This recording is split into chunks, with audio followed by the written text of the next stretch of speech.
Thank you. This idea of creativity in the classroom. Randy's words, very, very kind, and I appreciate it, but I'd like to approach this more as an opportunity maybe for a conversation.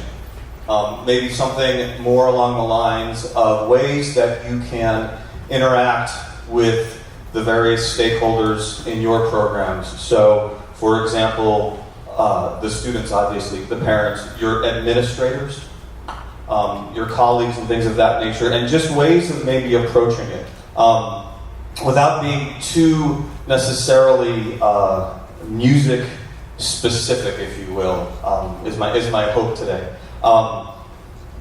And so, take what you will from this, I guess. At the end of all of this, the thing is it really doesn't matter what my methods are. I'm going to share some of my ideas with you, but what matters is what your methods are, what they become, and what you seek out in this entire adventure, if you will. Just out of curiosity, who here is more oriented, let's say, in the world of music? Cool. And who is more visual arts? Excellent. Theater? Always the theater. That's good. That's good. Dance.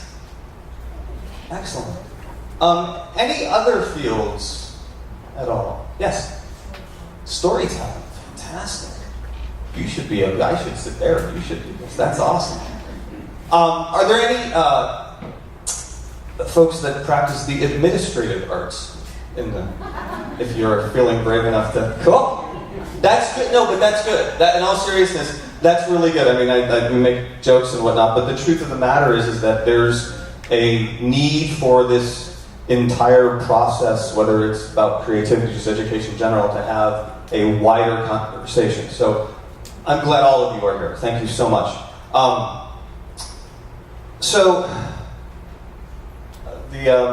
I can't see this up. Did it move to the state of education?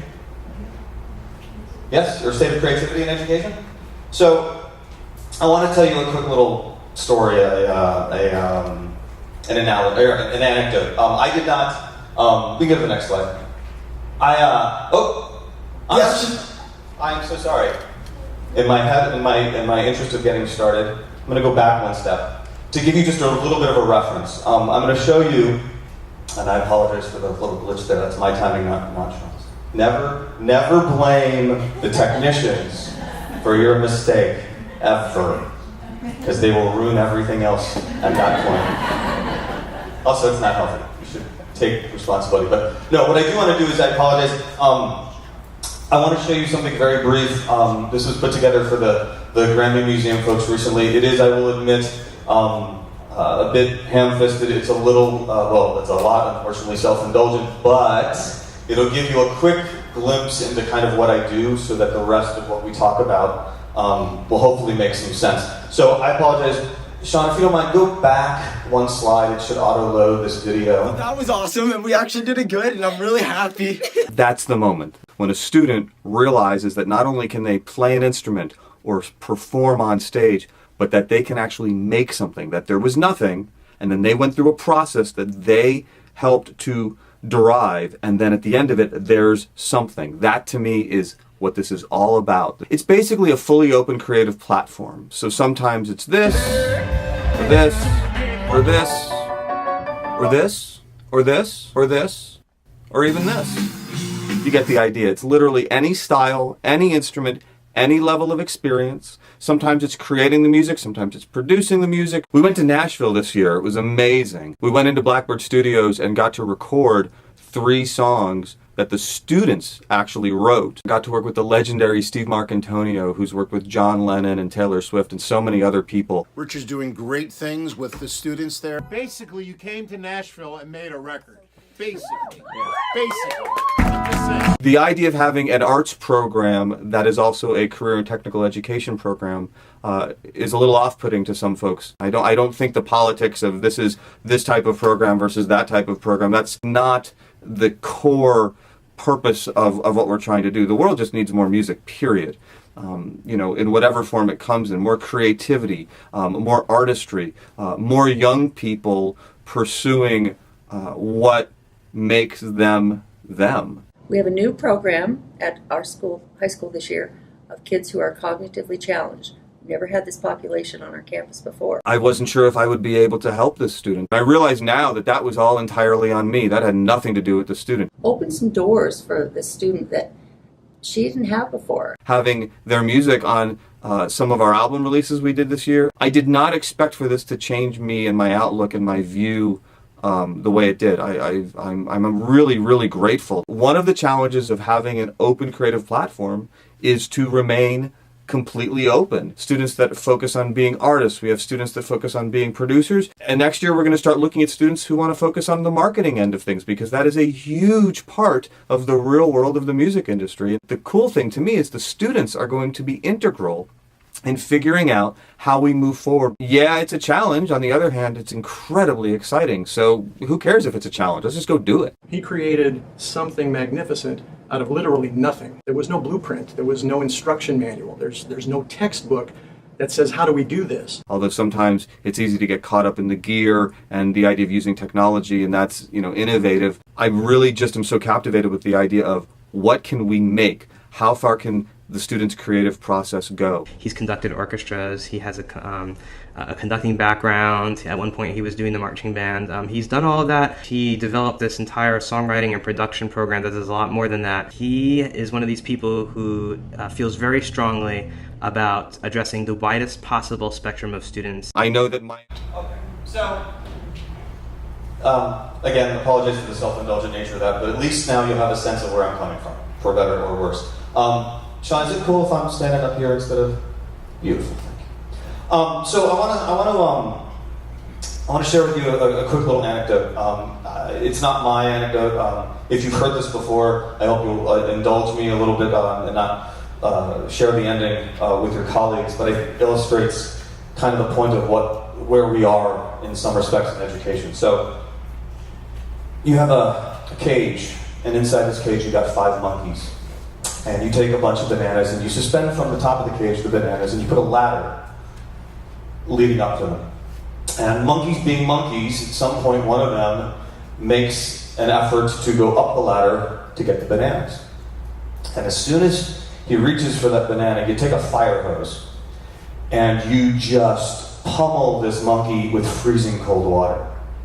And he's not happy. And in fact, you pummel him and you pummel all of the monkeys in the cage. So all 5 of them are very, very wet and very upset and not happy.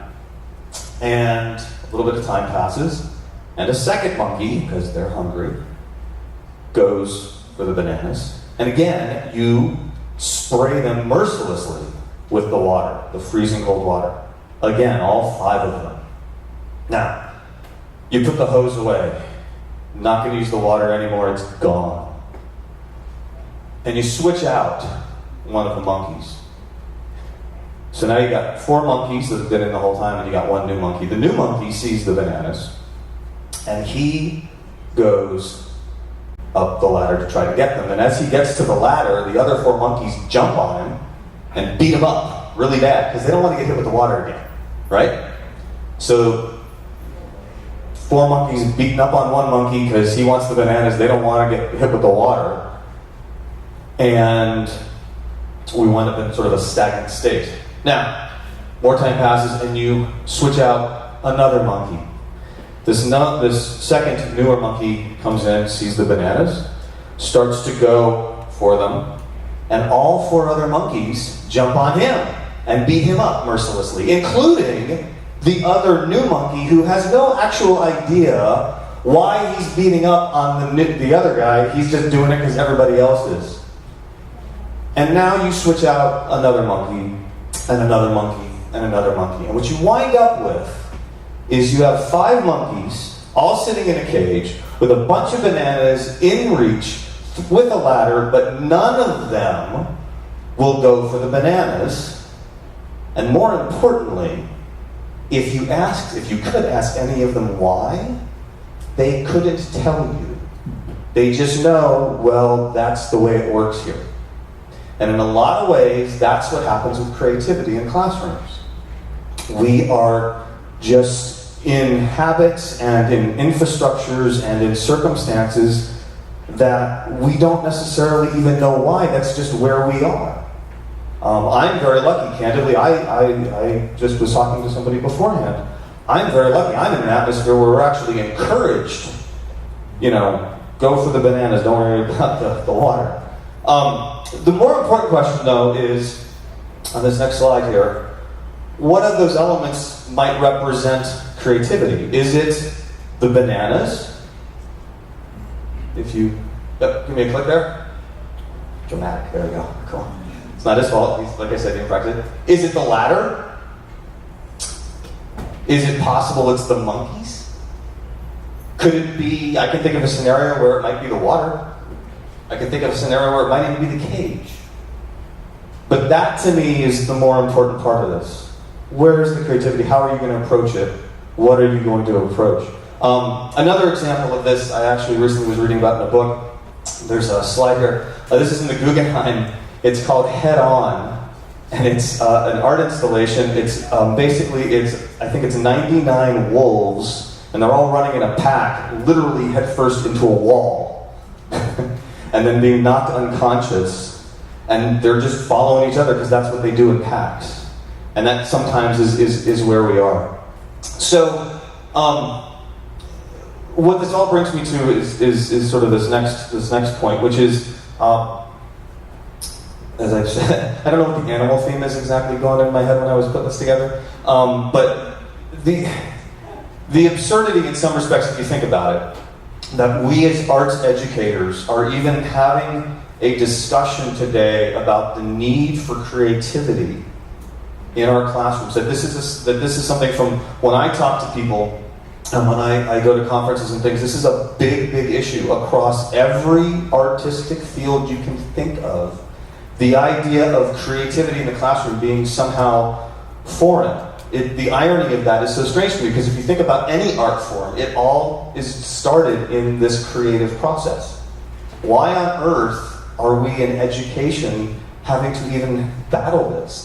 You would think that this would be something that we would be doing just intuitively all the time. That this would be something we'd be encouraged to do as much as possible. It's sort of odd to me how we got here in education. My program shouldn't be unique. The philosophy behind it should not be unique. It just shouldn't.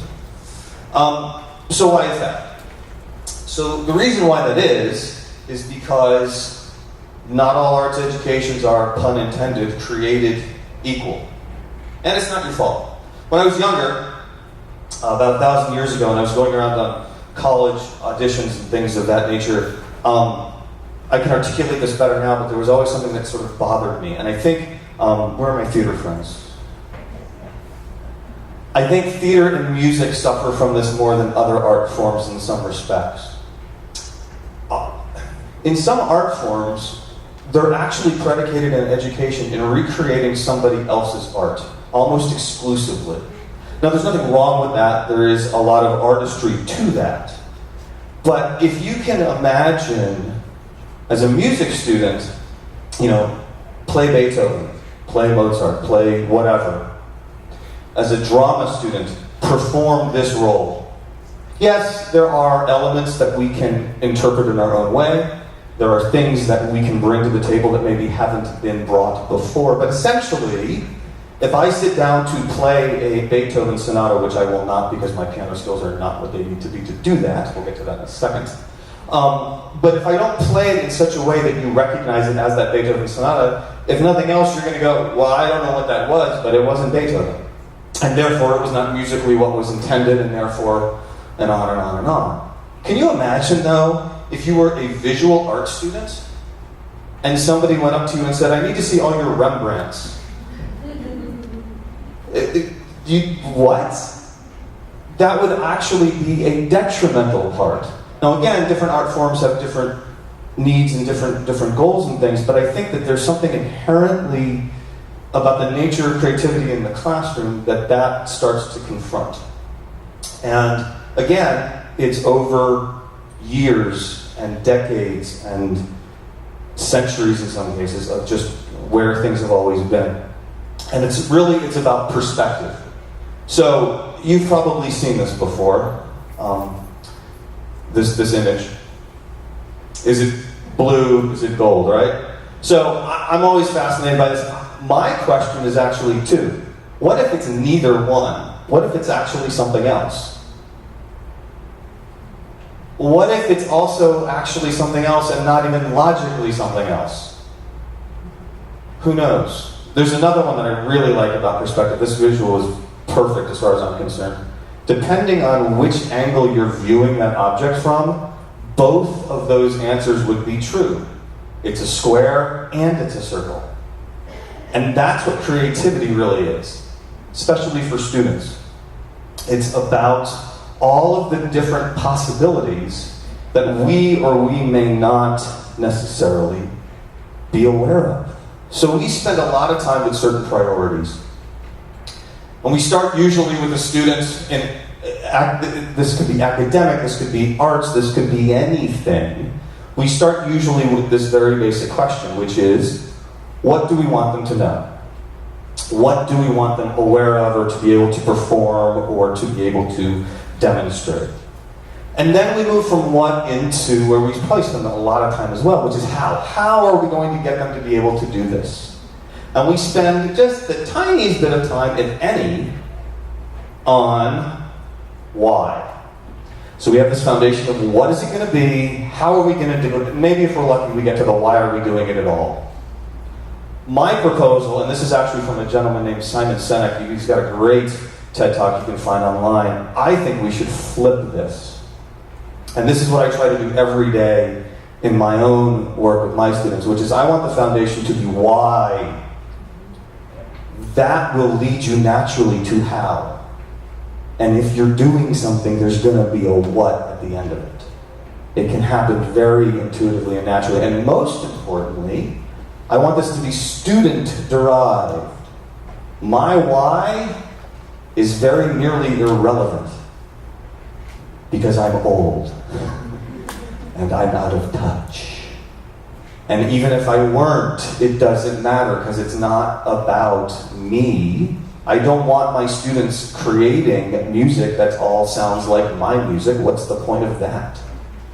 And I will tell you candidly, at one point in the early stages of my program, when I was trying to figure out how to do this stuff, that's kind of what some of it was. I'm embarrassed, but I bring that to you in full disclosure. And so a lot of this is about you don't know what you don't know. You don't know what the kid's capable of. We don't know what that student may be interested in.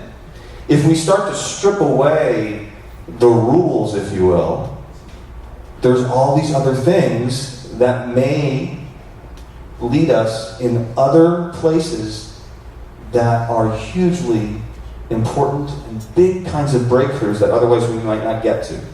So there's an exercise that I've been doing with my students this last semester in particular. I started doing this as a way to derive conversations with them.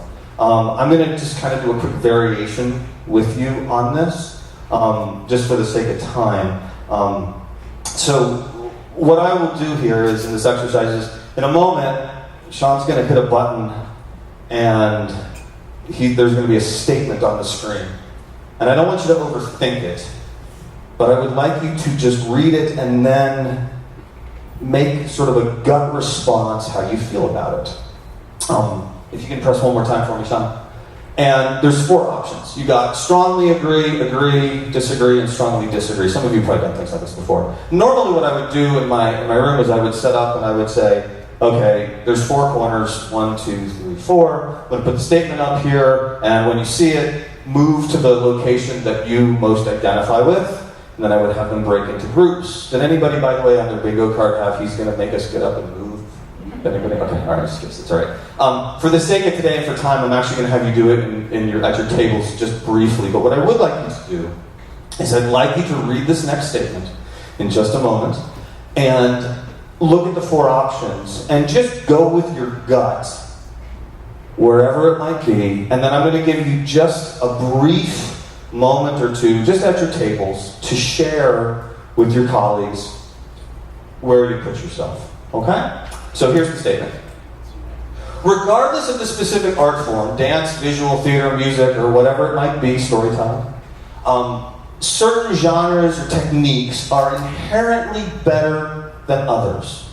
So your 4 options are: you strongly agree with that, you agree with it, you disagree with it, you strongly disagree. There is no right or wrong answer here, by the way. I will preemptively tell you that. Take 5 seconds, go with your gut, and then just for a moment, share with your colleagues at your table, where are you in the pantheon of options here?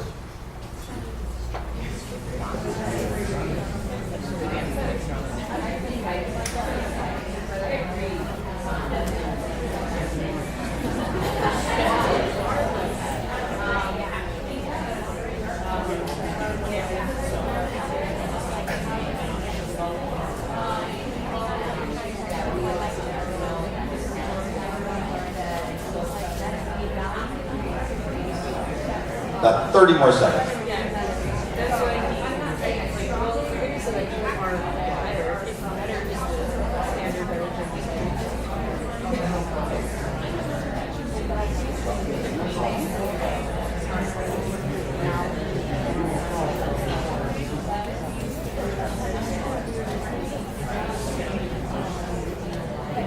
Okay, again, just for the sake of time, and I apologize if you did not all get to share. Here's what we're going to do. I'm going to change one thing about that statement, and what I want you to do is I want you to look at in a moment there's going to be a new version of the statement, and I'd like you to consider, does the change in any way cause you to change where you would put yourself in the strongly agree, disagree, or strongly disagree category? I'm just going to change one thing with it, if you don't mind, Sean, thank you. So now it says, regardless of the specific art form, certain genres and techniques are inherently more effective, not better, they're more effective than others. So now the question is, does not only where do you fall, but does it change where you fall? How many of you, just again, gut response, how many of it changed? It changed where you were. Okay, the rest of you, it left you there. Who's in, and again, I'm just curious, who strongly agrees with this? Anybody? Cool. Who agrees? Who disagrees? Who strongly disagrees? Okay, and that's good, because there are a wide range of responses. Sometimes when I do this with my students, they all just gravitate to one spot, and then I know I wrote the question wrong. Because the idea is to spark a conversation. So just for fun, does anybody want to take a guess, knowing the little bit, or in a few cases, the lot that you know about me? Does anybody want to take a guess where you think I fall? And again, this isn't, I'm not trying to single anybody out or anything. I'm just curious where you as a group, where you think where I might fall in the answers here. Anybody want to take a guess where you think I am based on what you may have seen or heard me say so far? Where do you think I might fall? Yes, ma'am? Strongly disagree. Any other thoughts? I will tell you, I'm in a very definitive place on this question. It's not strongly disagree, though. Yes, ma'am? Strongly agree? Nope. I am definitively right between the word theater and techniques in the middle of the page. And here's why. Because I don't know, more effective at what?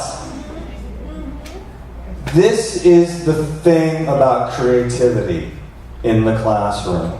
All of this other stuff is really kind of just noise. In my case, a lot of noise sometimes.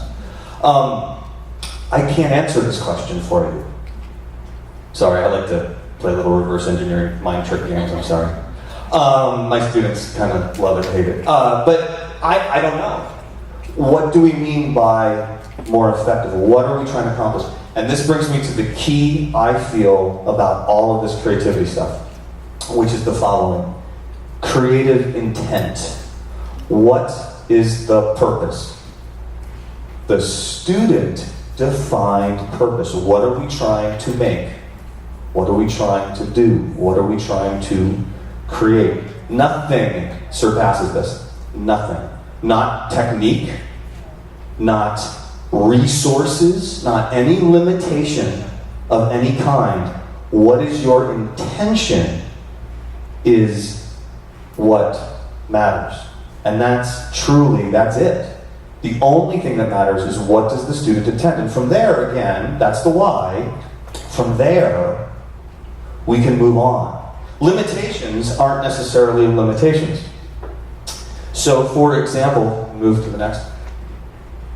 Peter Gabriel talks about, I love Peter Gabriel for a lot of reasons, but he's got a brilliant comment. He used to go, I don't know if you know this or not, but if you listen to a bunch of his albums, they have these weird drum parts. And part of the reason is Peter was notorious for going into the studio, into the drum room, and he would take all the crash cymbals away from the drum kit. All of them. So when the drummer would be playing the song, you lose the ability to go blickum, blickum, blickum, crash. Which means your transitions now are going to have to be derived another way.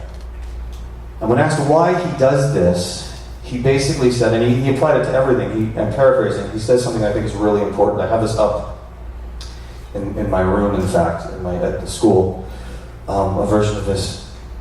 Creative people, if you don't set limitations, won't get anything accomplished. Because they'll sit there and go, oh, but what if this, what if that, what if this other thing? So those limitations are not necessarily a bad thing. The other thing about it is, so many things in every art form have come about by accident.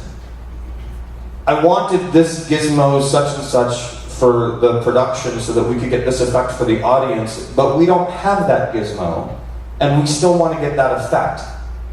So do we just give up the effect? No. What else could we do? Oh my gosh, we came up with a way that's actually better for XYZ reasons. We would lose that opportunity without those limitations. The other one about limitations, I can tell you as a music teacher, when I was a conductor, all those years ago, which I miss being amongst that sound, but one of the things I don't miss about being a conductor is the reality of, for example, if I wanted to have my symphony orchestra play Beethoven, there was a certain level of skill set that I needed to have my students acquire, or we're not playing Beethoven. It's not because they're bad kids, it's not because the music is inherently inferior in some way or anything like that. It's because if we can't master our instruments to a certain degree of technical facility, we cannot create the sound required for the audience to go, Beethoven, right?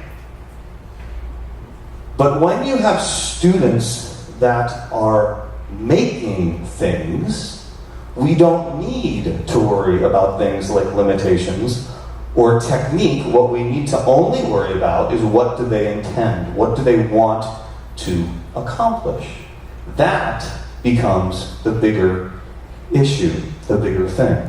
So I do want to very quickly, if I can, I want to show you an example of this. I want to actually do something with you briefly, very, very, very briefly. Do I have in the room anyone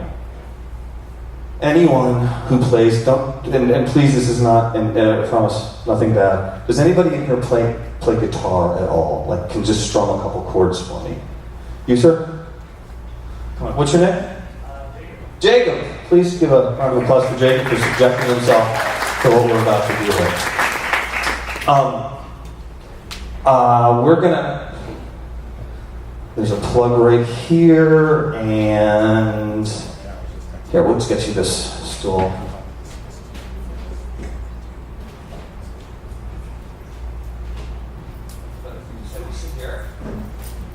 And I really appreciate it.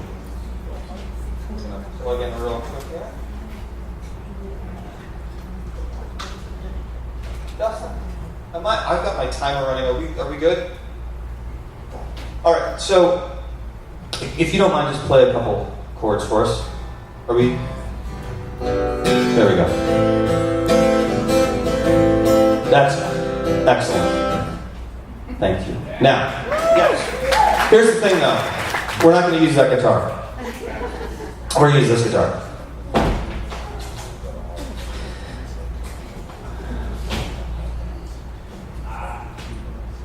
So this is left-handed, and it's called a fanfare. It looks like the sun melted my fingerboard. You're about to tell me you're ambidextrous and this isn't going to matter, right? Okay. All right, so we're real quick. We're going to mute this plug here. Are we good to pull out? Pull that out. Plug this one in. All right, so I have now created a scenario which is incredibly unfair. Good. Okay. So we're gonna now have to deal with some realities. If I had said, let's play some chords with an instrument that you were familiar with, you could do what you just did without much difficulty. And that's where we usually want our students, right? Comfortable with what's going on. Make sure that you understand how the widget works, and then move forward. But what we've done here is we've taken a whole bunch of prior knowledge that we already have for the instrument, and we have literally turned it upside down. And we've done some things that, because the nature of the way that fingerboard is set up, it's going to be playable, but it's definitely, there are some limitations to what you can do now. It also requires a different way of approaching the instrument. So if my goal, if our creative intention was play XYZ song, we may not have a problem. Now, given enough time, given enough instruction, given enough assistance, it's very possible that a right-handed guitar player could learn to play a left-handed guitar with a fan fret upside down, as this would require. That is not an impossible thing to do. But the real question is, do we need to wait for all of that practice time and all of that resource and all of that other stuff in the context of being creative? I propose we don't. I propose we look for a different goal. So our different creative goal right now is not a specific song. Here's what I'd like you to try to do instead, if you can. I'd like you to simply see if you could take anything, it could even just be on the open strings, and just simply move us from a sense of maybe sort of a calmer, serene atmosphere that builds us into something that has more energy and more insistence. However you might interpret what I just said, but I actually don't exactly remember the words I used. But that's okay. What can you do for us?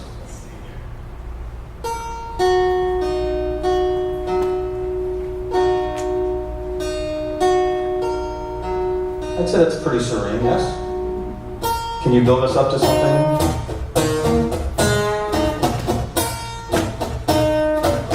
We've got a little groove, we've got some stuff happening, right?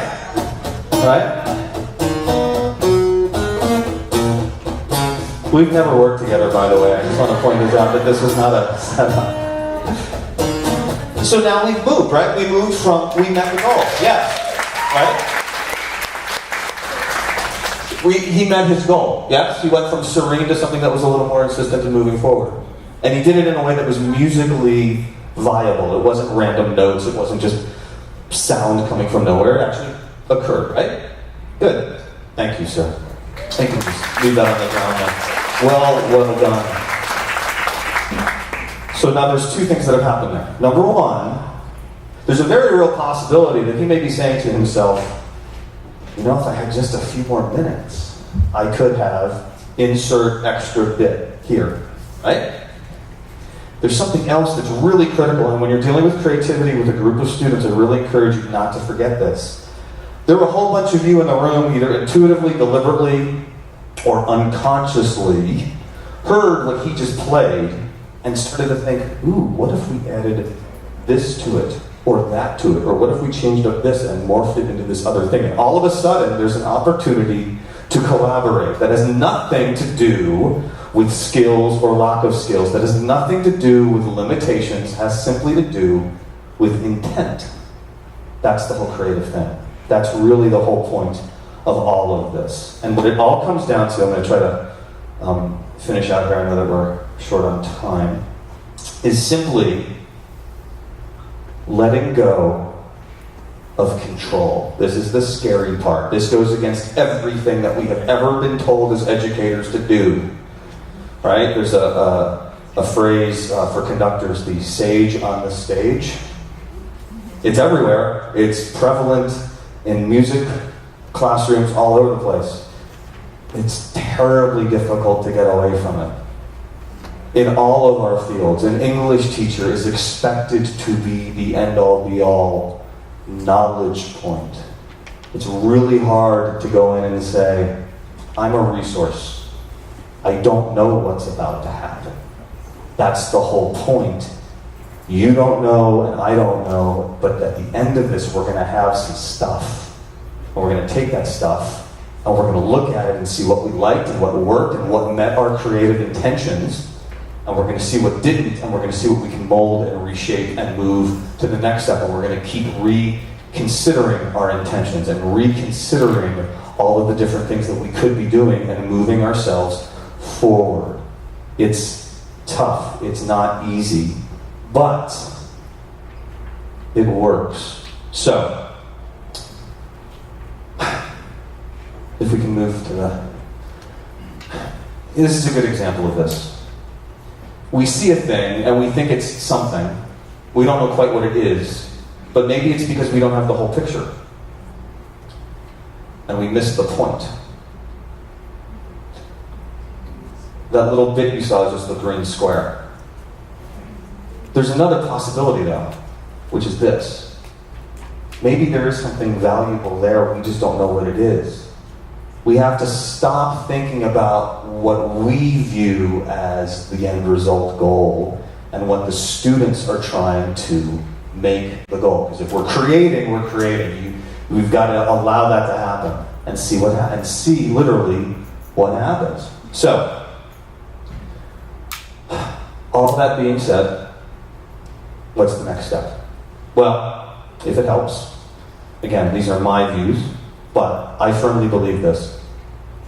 You can't be competitive and creative at the same time. They are inherently not going to align. Because as soon as you are competitive, you're going to adapt what somebody else did. And this is hard, especially when so much of education is about who went to the competition, particularly in the arts. We went to the festival and we got the trophy. You're the best. I mean, I'm happy for you. Don't get me wrong. Good. But that doesn't necessarily, you're winning, okay? But you can't really be creative. I can remember going to marching band festivals and just being blown away by this tiny little band at Arcadia. And they were great kids. They were awesome. They were wonderful. We didn't have the budget of some of these other schools. And you see these things that are going on in the field, and you're like, oh my gosh, I want to have that experience for my students so that they can get called up at the end of this thing and get the accolades and all the other stuff. And so I'm going and talking to these other teachers. I'm going, you're doing this and you're winning, and how are we going to do that? And I'm going to adopt that process for my own kids. And yes, you can learn from others and you should take from others. But at some point, I was just copying them. And if I'm copying them, I'm not creating anything. And if you've got kids in a classroom inherently rooted in creating stuff and they're just copying, we're not creating.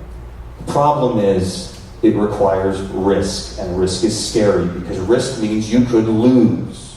Risk means you may not win. So a lot of it is allowing them to feel that it's okay to fail.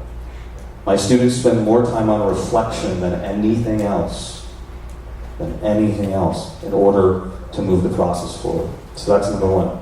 Number two is, instead of thinking, well, why should we do this? Why should we have kids? And I don't mean in the context of the pyramid from earlier. I mean literally in the justification standpoint of all of this. The real question is, why not? Why not have kids creating things? Why not have kids being more in control of this? Why not have kids deriving the process and the goals and all these other things? Why not? And then finally, just again, the intent. Focus on the intent. The rest of it really does fall into place. It's scary. It takes a while. I say this with the perspective of many, many years of being allowed to screw this up in my own classroom and re-evolve it and everything else. But more intent. Here's the last thing I will leave you with. This is the one question I always ask myself. I try to do this with every single decision I have to make with my students. Whatever the thing is, this is the question. Does the element in question move the creative process forward? Yes or no? Not maybe, not kinda, yes or no. If the answer is yes, I do everything I can to implement it. If the answer is no, I look at it and I say, how can we make that a yes? Everything's about that, and that's it. I hope this has been helpful. I am incredibly grateful to all of you for letting me share some thoughts with you this morning. Music folks, I think you get to endure a little more time with me after lunch, or pretend that you may be with the theater people. I wouldn't think necessarily. But anyway, I wanted to thank Justin again, and Randy, and everybody here, and all of you, and I hope you enjoy the rest of your day. Thank you so much.